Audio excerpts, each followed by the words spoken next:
Hey everybody, how are you? And you say, we are fine.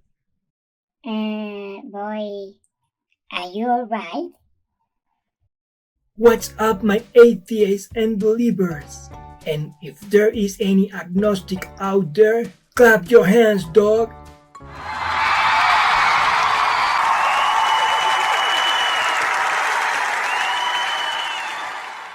Okay, you're fine. You're just a bird brain. I have been trying to make this video for a while, but I feel kind of nervous because I am from South America and I don't speak English. I don't even speak Spanish. So just teach those who don't know, please. Anyway, here's what I promised on my grandfather's grave a couple of months ago. What? Respect your grandpa, dude. Today, we will deal with the subject of the religious syncretism or comparative mythology, a subject that was already quite famous some time ago, but which has become even more famous since Tom Harpur's book was published, The Pagan Christ, a bestseller book wrote by a former Anglican priest who has understood from his own experience that the whole subject of God, Jesus, and the angels are just simple fairy tales.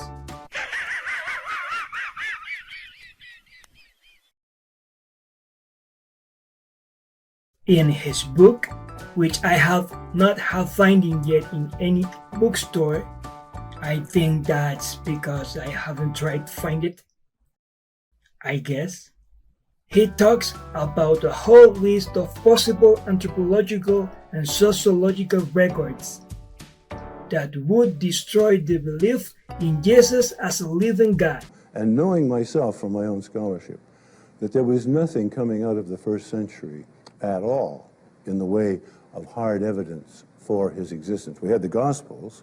And that even tries to dismantle the historical Jesus, founder of this religious movement that is slowly falling into oblivion. Nah, you're round the bend, man.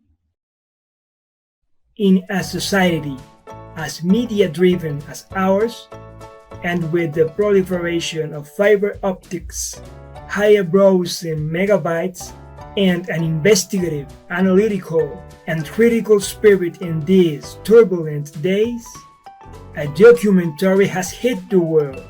Its name, Zeitgeist, in which a series of very well-supported parallels are established in which the story of Jesus is compared with the history of various deities of antiquity. And yes, my friends, apparently Jesus is just a copy of other ancestral deities, more beautiful and cooler. I'm too sexy for my shirt, too sexy for my shirt. Although there are many gods out there that swarm before Jesus Christ, I am going to focus on one of that is very recurrent in the comparisons, my favorite Hierarchocephalus after Hawkman. Grow up, motherfucker. And it is none other than Horus, god of war and hunting.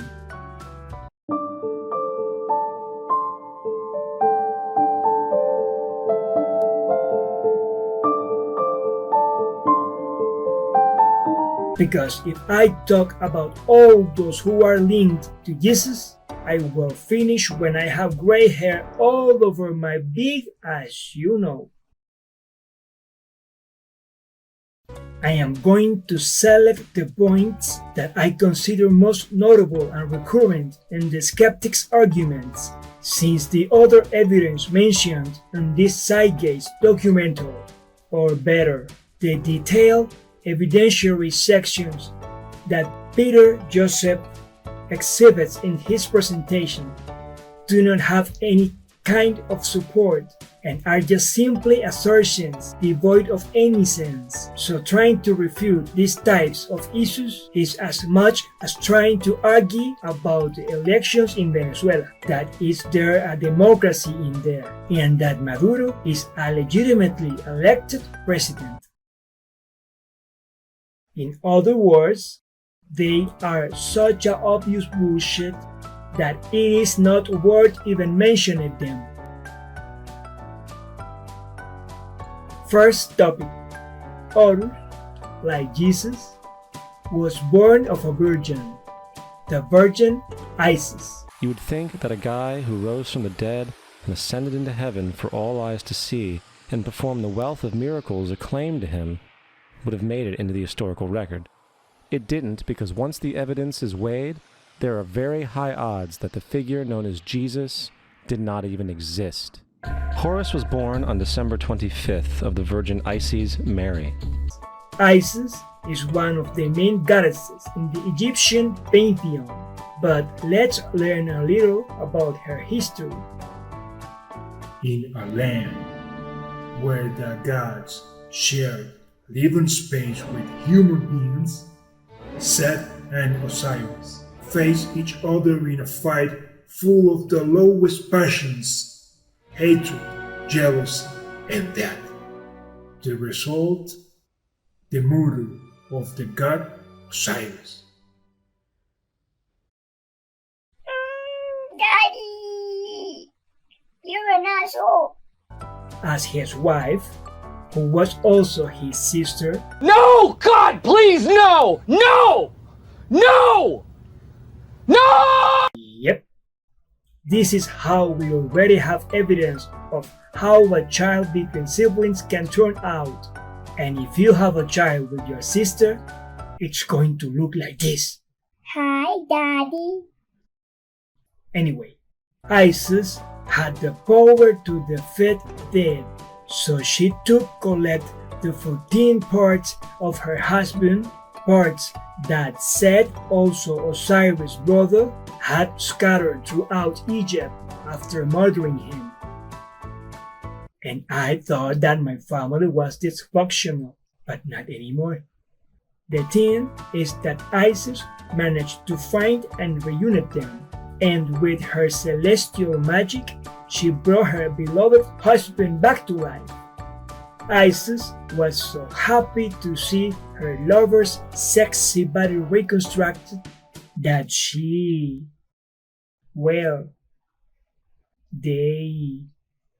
I don't know how to say this nicely.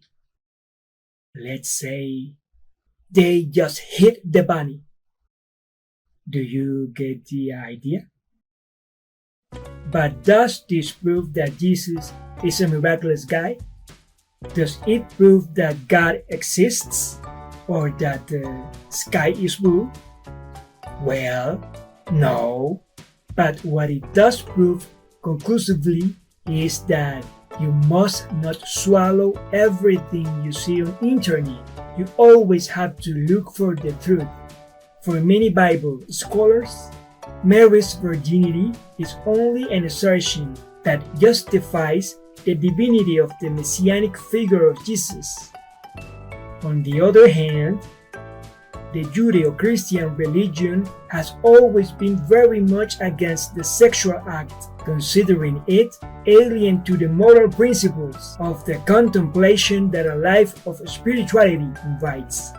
And surely the biblical authors must have been careful not to stain the mother of the Savior with such a sinful act, especially when referring to the arrival of Christ. Okay, but this stuff does not prove that Jesus existed, much less that he was a divine being. Well, of course not, but it does prove that Mary's virginity has its own genesis, very far from the parallel proposed by Harpur and his fellows. Sex has been and continues to be a taboo in Christianity. And Horus, Osiris, and Isis has nothing to do with Jesus, Mary, or the Christian God. For those who have Christian faith, including the founders of Christianity, obviously the story of the Annunciation, the miraculous conception, and the virgin birth have total and full validity, taking into account that their God is an almighty being, and precisely that is one of the criteria to ensure that Jesus is the Savior of the world. Okay, do you see? Due to lack of time, and because I am such an extremely busy person, I have only been able to refute one of all the points touched upon this Zygote film. Sorry, Grandpa, you must be turning over in your grave. I hope to finish this comparison at least before the end of the millennium. Bring me your likes if you enjoyed my sexy and unforgettable English, please. Subscribe so you can find out when I upload the continuation of this video during the next Olympic Games. And comment. Express yourself. Make yourself noticed. Pour out in prose. Let us facilitate the intellectual exchange through the rhetoric prepared for the approximation of the... Well, bye-bye.